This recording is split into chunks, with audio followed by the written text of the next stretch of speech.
Hi hello ಎಲ್ರಿಗೂ ನಮಸ್ಕಾರ. ಶಿಲ್ಪಶ್ರೀ ಅಡುಗೆ ಮನೆಗೆ ಸ್ವಾಗತ. ನಾನು ನಿಮ್ಮ ಶಿಲ್ಪ ಸಂತೋಷ್. ಇದೇ ಮೊದಲನೇ ಬಾರಿಗೆ ನಮ್ಮ ಚಾನಲ್ನ ನೋಡ್ತಾ ಇದ್ರೆ ದಯವಿಟ್ಟು ಸಬ್ಸ್ಕ್ರೈಬ್ ಮಾಡ್ಕೊಳ್ಳಿ ಹಾಗೂ ಪಕ್ಕದಲ್ಲಿ ಕಾಣೋ ಬೆಲ್ ಐಕಾನ್ ಕೂಡ ಪ್ರೆಸ್ ಮಾಡ್ಕೊಳ್ಳಿ. ಆಗ ನಾನು ಹೊಸದಾಗಿ ಅಪ್ಲೋಡ್ ಮಾಡುವಂಥ ವಿಡಿಯೋ ನೋಟಿಫಿಕೇಷನ್ಸ್ ನಿಮಗೆ ಮೊದಲು ಒಂದು ತಲುಪುತ್ತೆ. ಇವತ್ತು ನಾನೊಂದು ಸೂಪರ್ ಆದಂಥ ಸ್ಪೈಸಿಯಾಗಿ ಟೇಸ್ಟಿಯಾಗಿರುವಂಥ ಒಂದು ಪೀನಟ್ ಮಸಾಲ ಕಡಲೆ ಬೀಜದಿಂದ ಮಾಡಿರುವಂಥ ಒಂದು ಚಾಟ್ ರೆಸಿಪಿನ ನಾನು ನಿಮಗೆ ತೋರಿಸ್ತಾ ಇದ್ದೀನಿ. ಮೊದಲು ಇದಕ್ಕೆ ಬೇಕಾಗಿರುವ ಇಂಗ್ರೀಡಿಯೆಂಟ್ಸ್ ಎಲ್ಲ ನೋಟ್ ಮಾಡ್ಕೊಂಡ್ಬಿಡೋಣ. ಇಂಗ್ರೀಡಿಯೆಂಟ್ಸ್ ಎಲ್ಲ ನೋಟ್ ಮಾಡ್ಕೊಂಡಿದ್ದಾದಮೇಲೆ ಇವಾಗ ಹೇಗೆ ಮಾಡೋದು ರೆಸಿಪಿನ ಅಂತ ನೋಡೋಣ ಬನ್ನಿ. ಮೊದಲಿಗೆ ನಾವು ಒಂದು ಪ್ಯಾನ್ನ ಬಿಸಿಗಿಟ್ಕೋಬೇಕು. ಸ್ಟವ್ ಆನ್ ಮಾಡಿಕೊಂಡು ಪ್ಯಾನ್ನ ಬಿಸಿ ಮಾಡ್ಕೋಬೇಕು. ಅದು ಬಿಸಿ ಆದ ನಂತರ ಅದಕ್ಕೆ 1 ಕಪ್ಪು ಕಡಲೆ ಬೀಜನ ಹಾಕಿ ಅದನ್ನು ಮೀಡಿಯಮ್ ಫ್ಲೇಮು ಅಥವಾ ಲೋ ಫ್ಲೇಮಲ್ಲಿ ಉರಿಬೇಕು. ಒಂದು 5 ಮಿನಿಟ್ಸು ಅದನ್ನು ಉರಿಬೇಕು. ಇವಾಗ ನೋಡಿ ಚೆನ್ನಾಗಿ ಅದು ರೋಸ್ಟ್ ಆಗಿದೆ, ಚೆನ್ನಾಗಿ ಹುರಿದಿದೆ. ಸೊ ಇವಾಗ ಇದನ್ನು ನಾವು ಸ್ಟವ್ನ ಆಫ್ ಮಾಡ್ಕೊಳ್ಬೇಕು.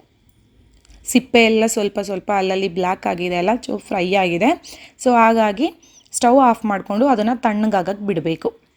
ಇವಾಗ ಒಂದು 5-10 ನಿಮಿಷ ಆದಮೇಲೆ ತಣ್ಣ ಆಗಿರುತ್ತೆ. ತಣ್ಣ ಆಗಿರುವಂಥ ಕಡಲೆ ಬೀಜನ ನಾವು ಸಿಪ್ಪೆನ ತೆಗಿಬೇಕು. ಎರಡೂ ಕೈಯಲ್ಲೂ ಈ ರೀತಿಯಾಗಿ ರಬ್ ಮಾಡಿದ್ರೆ ಸಿಪ್ಪೆ ರಿಮೂವ್ ಆಗುತ್ತೆ. ತಣ್ಣ ಆದಮೇಲೆ ಮಾಡ್ಕೋಬೇಕು, ಆವಾಗ ಸಿಪ್ಪೆ ಈಸಿಯಾಗಿ ಬರುತ್ತೆ. ನೋಡಿ ಇವಾಗ ಸಿಪ್ಪೆ ಎಲ್ಲ ತೆಗ್ದಿದ್ದಾಗಿದೆ. ಸಿಪ್ಪೆ ಎಲ್ಲ ಆಗಿದ ನಂತರ ನಾವು ಇದನ್ನು ಮತ್ತೆ ಸ್ವಲ್ಪ ಬಿಸಿ ಮಾಡ್ಕೊಬೇಕು. ಇನ್ನೊಂದು ಸ್ವಲ್ಪ ಫ್ರೈ ಮಾಡ್ಕೊಳ್ಬೇಕು. ಒಂದು 2 ಮಿನಿಟ್ಸು ಸಣ್ಣ ಊರಿನಲ್ಲೇ ಫ್ರೈ ಮಾಡ್ಕೊಳ್ಳಿ.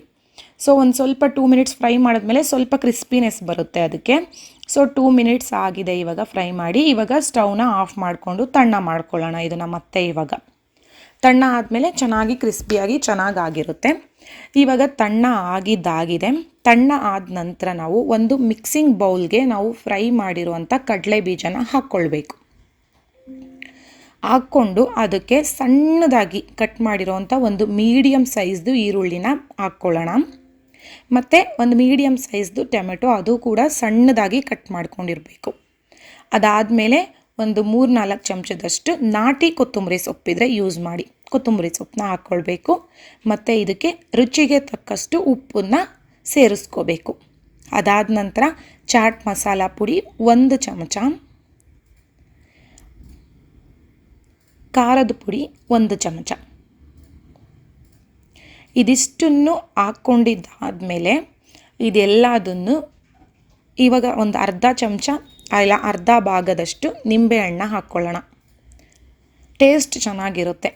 ಸೊ ಇವಾಗ ಇದನ್ನೆಲ್ಲದನ್ನು ಚೆನ್ನಾಗಿ ಮಿಕ್ಸ್ ಮಾಡ್ಕೊಳ್ಬೇಕು. ಎಲ್ಲದು ಚೆನ್ನಾಗಿ ಮಿಕ್ಸ್ ಮಾಡ್ಕೊಳ್ಳಿ.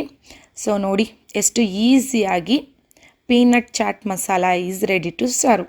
ತುಂಬ ಈಸಿಯಾಗಿ ಮಾಡ್ಬೋದು. ಈವ್ನಿಂಗ್ ಟೈಮು ಸ್ನ್ಯಾಕ್ಸಿಗೆ ಮಾಡ್ಬೋದು. ಸ್ವಲ್ಪ ಖಾರ ಕಡಿಮೆ ಮಾಡಿಕೊಂಡ್ರೆ ಮಕ್ಕಳಿಗೂ ಮಾಡಿ ಕೊಡ್ಬೋದು. ತುಂಬಾ ಒಳ್ಳೆಯದು ಮಕ್ಕಳಿಗೆ ಇದು.